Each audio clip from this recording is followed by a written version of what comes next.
Welcome to an edition of Boxing Info. I'm your host, The Islander, and this is the results preview and news edition of Boxing Info. And listen, I know it's been a little while, so I just want to go over a few things and then take it from there. I was going to read some emails I've gotten, some mailbag. The only thing is, most of the stuff I get are very precise questions that I don't think the general populace would be interested in. So with that said, let me do this. I want to go over some three fights that have happened previously and then move forward with things that are in the news as well as upcoming schedule. First thing, a week and a half ago we had Friday night fights.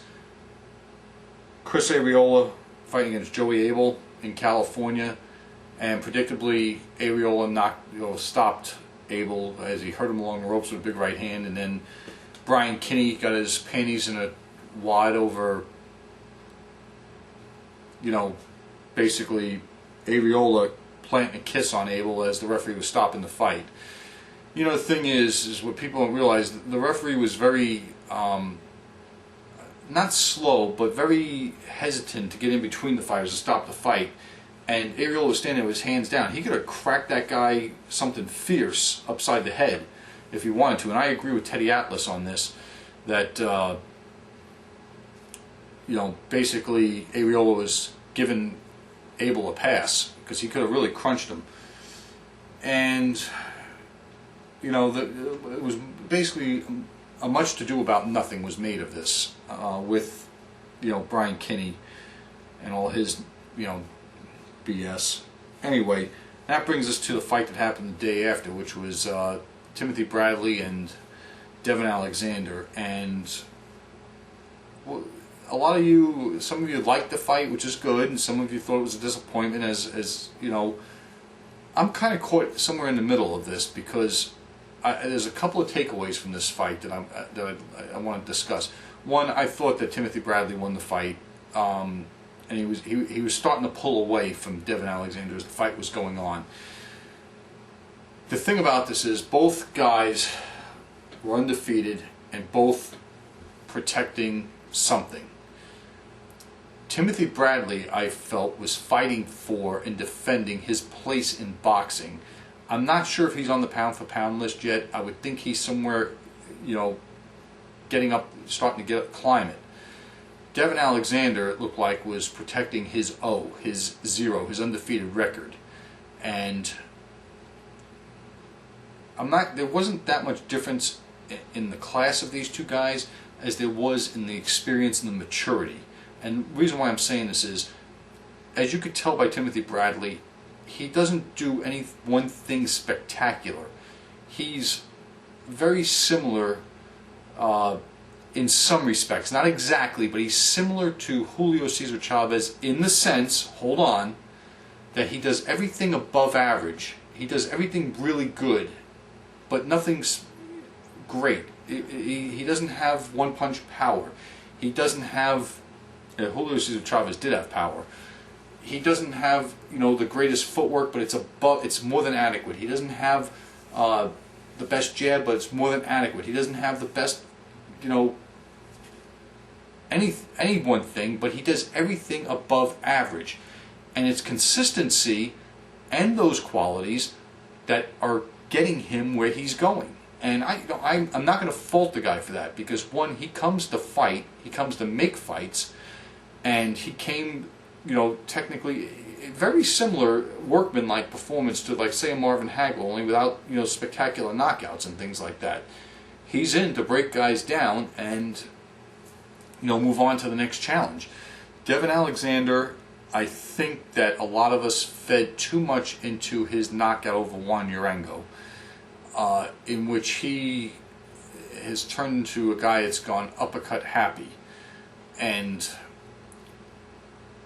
a lot of people, I watched the post-fight press conference, and they were asking him, why weren't you throwing punches? What punches was Kevin Cunningham, or whatever his trainer manager is, telling you to, and Cunningham was saying, well, whenever he threw the straight left, he couldn't miss Bradley.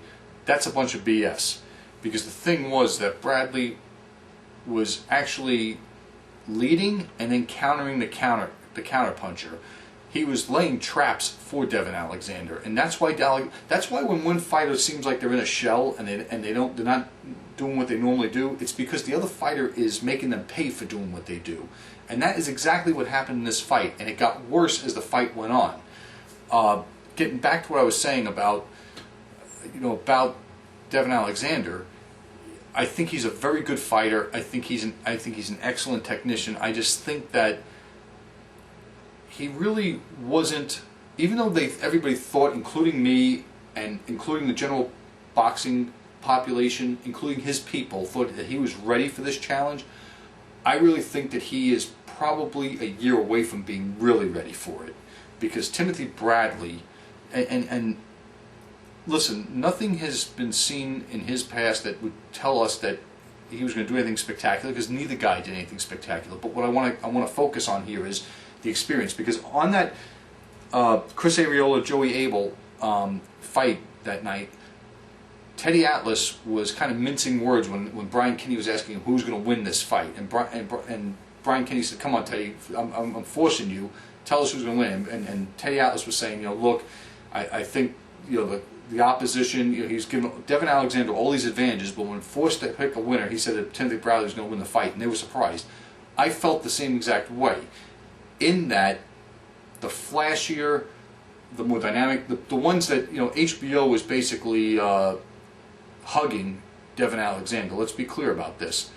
And I think in their mind they would have rathered Alexander win the fight. Why, I don't know. I think he's a bigger sell, at least in St. Louis, where they can have a big live crowd. I mean, getting 6,000 people at the Silverdome, which was reconfigured for boxing, is okay, but for unification fight, I just my thinking is this, though. Alexander a year from now would be more ready for this. The experience was really on Timothy Bradley's side.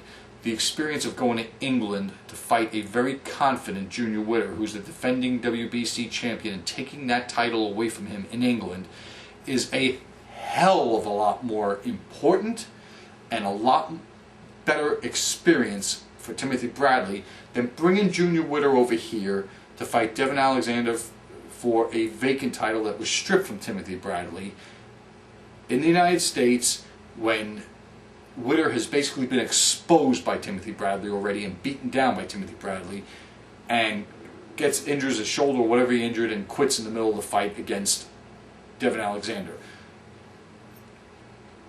What I'm trying to say is that Junior Witter gave Devin Alexander the fight, even though he was getting dominated, gave him the fight and quit. Timothy Bradley wrenched that title away from Junior Witter. That's my take on it. The experience goes with Bradley. He'd been through hell and back again with Junior Witter. Alexander got the leftovers. And I think going with the Andre Koltenic fight, I was trying to give Alexander the benefit of the doubt, saying that he's just an off night, a tricky boxer or fighter in Koltenic that Amir Khan had already dominated. But really what it came down to is, I think in this case, a maturity issue. And as Teddy Atlas likes to say, and even Emmanuel Stewart in some ways, was he acting like a fighter? And I think in this fight he was not. And Timothy Bradley was going to win this fight going away. It ended on a technical decision in the 10th round. The headbutts, look, it's when you have a tall, rangy fighter that is going to fight against a guy who is considerably shorter, these things happen. A southpaw against a conventional fighter, it's going to happen. I'm not going to belabor the fact that the headbutts did have something to do with, took something away from Alexander, but it's not enough. It wasn't in the numbers as far as the boxing. I know Alexander threw more punches, they landed about the same, but again, as those of you out there argued with me about Koltenic really beating Alexander, the output that Bradley was putting on Alexander was the same or better than Koltenic in regards to the heavy punching. So with that said, I think both the guys' futures are bright. I don't think Alexander really loses much from this. This isn't like Victor Ortiz quitting against, you know, Maidana when things were getting really rough. This is, you know, the fact that he was really hurt, you know, by a headbutt and he was cut. So word has it, and as most of you aptly pointed out, that the fight they're trying to make now is Alexander versus Maidana as a sort of a consolation bout as we move forward. And I know that Timothy Bradley wants a fight with Amir Khan, he wants a fight with Floyd Mayweather, and he wants a fight with Manny Pacquiao. Listen, he's going to be a tough out for all of them. I know a lot of you think he has like zero chance of winning. I thought he had zero chance of winning against Junior Witter. He raises his game to the level of the player in front of him. Do I think he has a realistic chance of beating Pacquiao or Mayweather? Not really, but then again, nobody thought Lloyd Huntington had a chance of beating Donald Curry either. And that's the sort of upset we'd see if the upset was meant to happen, if it was already preordained by the gods. That's what would happen. In regards to Amir Khan, those of you who aren't giving him a chance against Amir Khan are crazy, because I think that, one, unlike Maidana, Timothy Bradley will get inside Khan's long arms a lot faster, and even though he doesn't punch like Maidana, anywhere near as hard as Maidana, the volume of work rate is going to basically be put on Khan's thin body. I like his chances against Khan, because I think when Khan gets taken into deep water after being in a fight, what most people understand about Khan is that he really didn't absorb that much punishment early against Maidana. Not the kind of punishment that the volume punching he's going to be taken to the head and body against somebody like Timothy Bradley, and the pressure that Timothy Bradley's going to put on him, because he hurt Maidana early with that body shot when he knocked him down. I want to see what happens when Khan is taken into deep water against a guy who has been putting punches on his body, on his head, the whole fight long. And I'm telling you, those of you who are selling Timothy Bradley short of making a big mistake. Okay, moving on to something else. I had pointed out to you guys on the ESPN website that a new guy did I'm trying to think who this guy is. He's new to me, but Brian Campbell is the gentleman's name.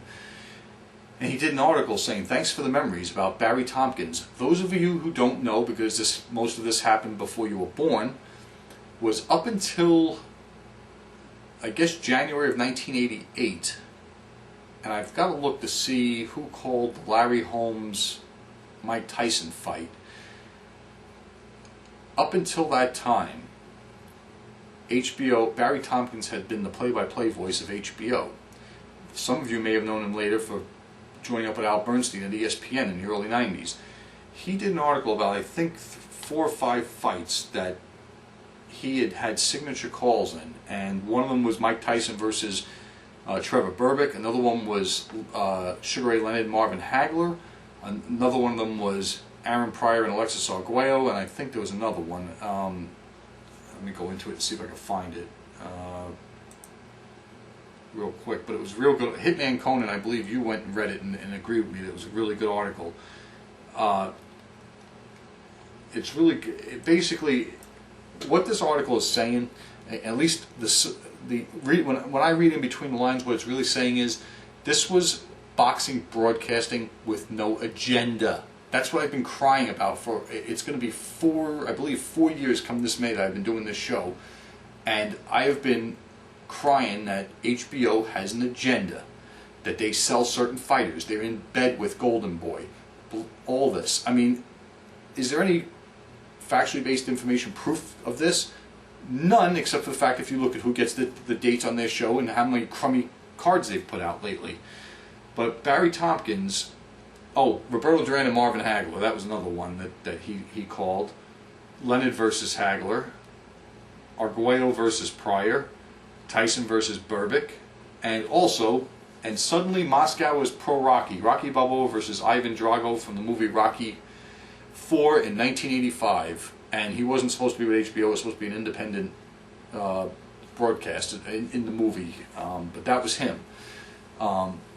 Really the voice that I grew up with, and a very good article about how he tried to portray a fight, and that he acted like if you're going to call a fight, you're basically acting like you're sitting on a bar stool next to a friend, carrying on a conversation about what's going on. And that's how he called fights. Real good article. Okay, next, last Friday night fights.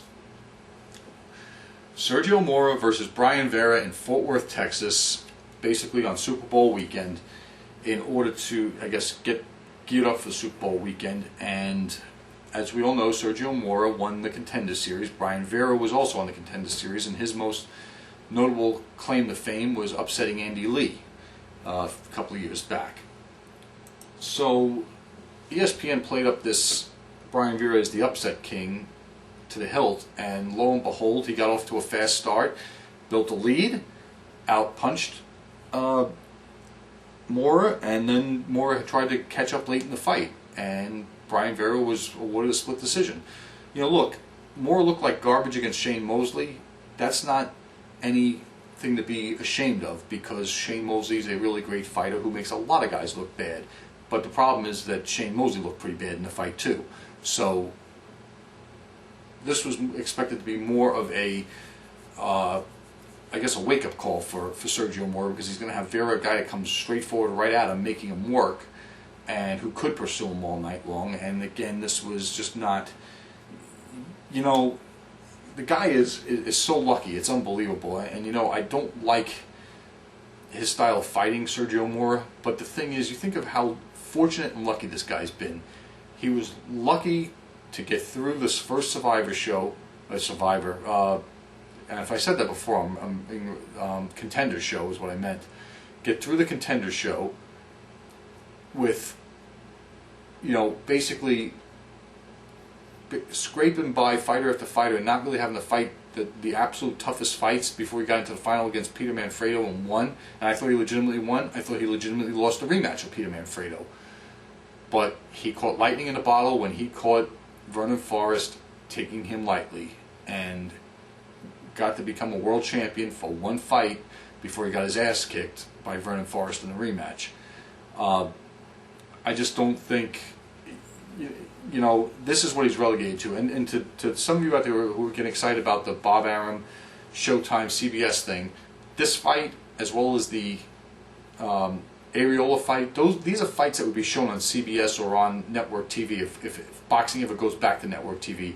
This is the budget type that those networks can afford, because it's got to, you know, somebody's got to pay for it, and what pays for network boxing is the sponsors, the advertisers.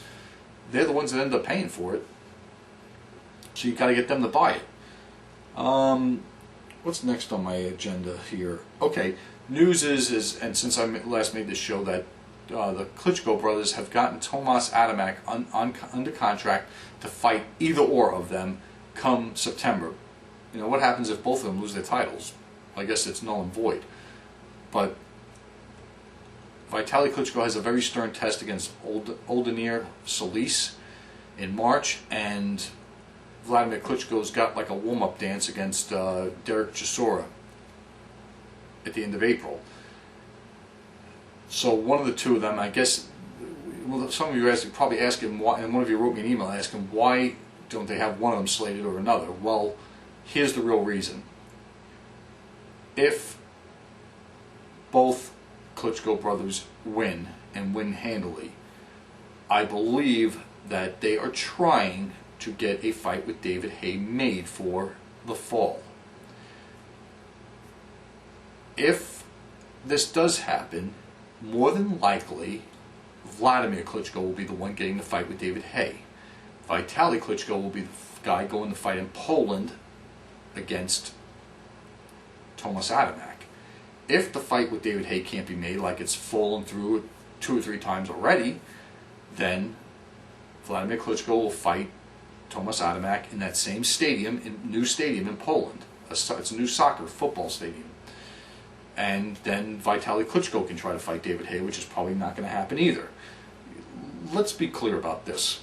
I don't want to shoot a dead horse over and over and over again. I don't really believe that David Haye wants to actually get in the ring with the Klitschkos. I think he likes selling the public on the idea that the Klitschkos are ducking him or this or that. that he doesn't want to fight his mandatory title defenses and all this other kind of nonsense. The Klitschkos are leaving open the door for that fight to always take place. Okay, the July thing and the April thing, you know, the fight could have been April 30th, folks. Let's not talk about it anymore. That's going to do it for that. But in the meantime, Thomas Adamek is taking a tune-up fight against Kevin McBride, who is most famous for what? Being the last person to defeat Mike Tyson when Mike Tyson, you know, quit on his stool. April 23rd in Newark, New Jersey. I know these things because Top Rank, as a matter of fact, Top Rank just sent me my press credential application for the Zab Judah Kaiser Mabuza fight, also in New Jersey.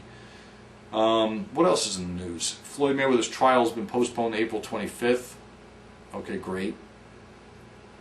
Oscar De La Hoya breaks ground on a Houston soccer stadium because he's the minority owner in the Houston soccer franchise that moved from San Jose to Houston and all that stuff. It's like a $90 million, let me make sure if that's right, $90 million stadium.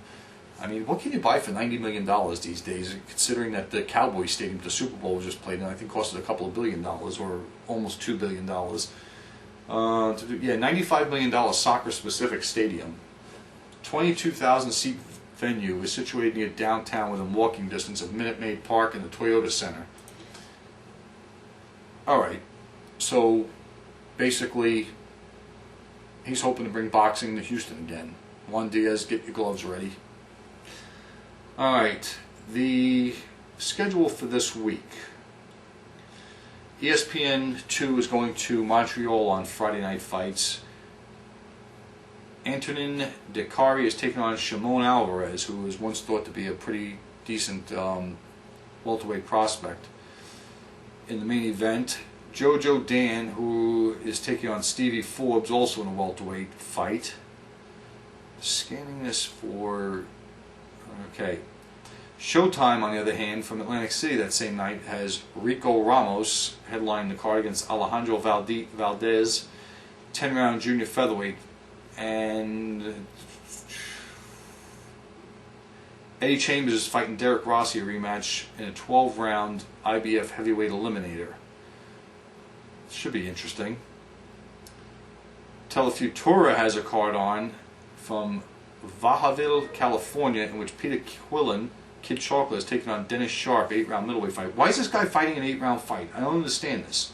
I mean, he's been you know, fighting in 10-round. This is unexplainable. February 12th in Buenos Aires, Argentina, Omar Narvaez, I believe, is making title defense number 15 or 16 against Victor Zaleta. And this is for Narvaez's WBO, I believe, flyweight title. I don't know why it says junior bantamweight title. Unless I'm reading this all wrong, or he's had the WBO flyweight title. It says junior bantamweight. Something's wrong. Maybe I'm wrong. I don't know. And looking down the list, Marco Antonio Barrera's fight on Fox Deportes on February 12th, Guadalajara, Mexico, versus Jose Arias. 10 rounds lightweight. Anything else? Anything else? Don't see anything. Okay. Because the following weekend's the big fight between Montiel and Donaire, which we will preview. Also want to bring up, I got a question for all of you. The prospect of the year was named Saul Alvarez, Canelo. Okay. Why has, unless they've done it before, and I don't remember it from the previous year, that Erisande Lara been named Prospect of the Year? By far, I think he's got more upside than just about any other prospect out there.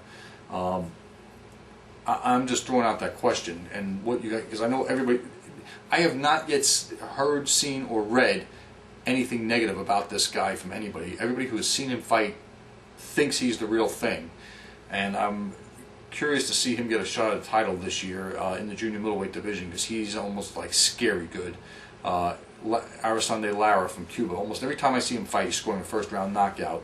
I believe he holds a a win over a stoppage over Grady Brewer, who won one of the Contender Series also.